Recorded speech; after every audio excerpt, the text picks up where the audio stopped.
Hi guys, तर big boss Marathi season 6ची उत्सुकता सगळ्यांनाच लागलेली आहे. पण मराठी बिग बॉसवर नेहमीच अन्याय होताना दिसतो. कारण यावर्षी त्यांनी मागील वर्षाची मराठी बिग बॉसची क्रेज बघून आधी हिंदी बिग बॉस रिलीज केलं. पण काहीही झालं तरी मराठी बिग बॉस हे आपल्याकडे अगदी वयस्कर लोकसुद्धा बघतात, कारण त्यामध्ये काहीही वल्गॅरिटी नसते. आणि त्यामुळेच नेहमीच मराठी बिग बॉस सर्वांना हवेहवेसे वाटते. लोक अक्षरशः त्याची वाट बघत असतात की कधी टीझर येतोय, कधी त्याचा प्रोमो येतोय. तर यावर्षी सुद्धा असेच कंटेस्टंट असणार आहेत. तर बिग बॉसचा टीझर हा लॉन्च झालेलाच आहे आणि या टीझरमध्ये बघूनच आपल्याला कळतं की यावेळी घराची थीम ही वेगळी आहे.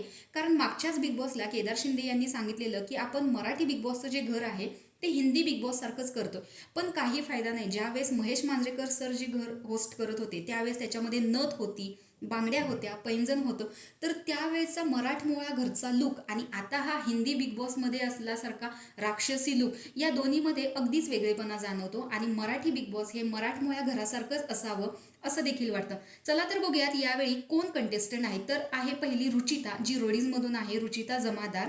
त्यानंतर आहे सेकंड कंटेस्टंट ईशा केसकर, जी ॲक्ट्रेस आहे, जिला आपण कला चांदेकर या नावाने सुद्धा ओळखतो. थर्ड आहे गिरिजा ओक, जी ॲक्ट्रेसच आहे. स्वाती धरम, जी इन्स्टा इन्फ्लुएन्सर आहे.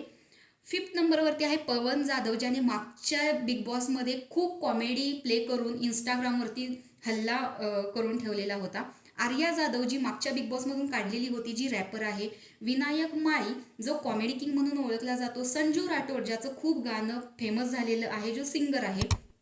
अभि गायकवाड, हॉटेल भाग्यश्रीचा मालक. रिंकू राजगुरू, वैशाली गोळे, विराज अवचिते, जो इंस्टाग्रामवर सगळ्यांना हसवण्याचं काम करतो. 14 नंबरला आहे संतोष जुवेकर, जो एक ॲक्टर आहे. अजय लोबो. आणि 16 नंबर सगळ्यात लास्ट आहे गिरिजा प्रभू, जी टी व्ही सिरियल्समध्ये एक ॲक्ट्रेस म्हणून काम करते.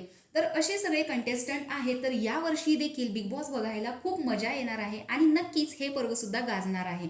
पण आणखीन एक गोष्ट जी आहे ती म्हणजे रितेश देशमुख सरांनी हा शो होस्ट केला पाहिजे की महेश मांजरेकर सरांनी. कारण या दोघांच्या निगेटिव्ह आणि पॉझिटिव्ह पर्सनॅलिटीज आहेत. कारण मांजरेकरांचं बघितलं तर लोकांना असं वाटतं की ते खूप हार्शली बोलतात, त्यामुळे एक वेगळी मजा येते विकेंड वार बघायला.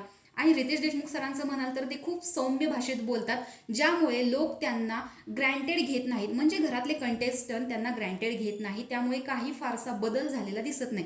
तर अशा प्रकारची यांची पॉझिटिव्ह आणि निगेटिव्ह व्यक्तिमत्व आपल्याला माहिती आहे. त्यामुळे बऱ्याच लोकांच्या कमेंट असतात की हा शो महेश मांजरेकर सर यांनीच होस्ट करायला पाहिजे. तर तुम्हाला काय वाटतं हे कमेंट बॉक्समध्ये नक्की सांगा. आणि यामध्ये तुमचा आवडता कंटेस्टंट कोण असणार आहे याबद्दल सांगायला विसरू नका. आणि बिग बॉस मराठी सीझन 6च्या अशाच नवनवीन अपडेट्ससाठी, ज्या आपल्या चॅनेलला नेहमीच असतात, अशासाठी नक्की सबस्क्राईब करा. तोपर्यंत बाय.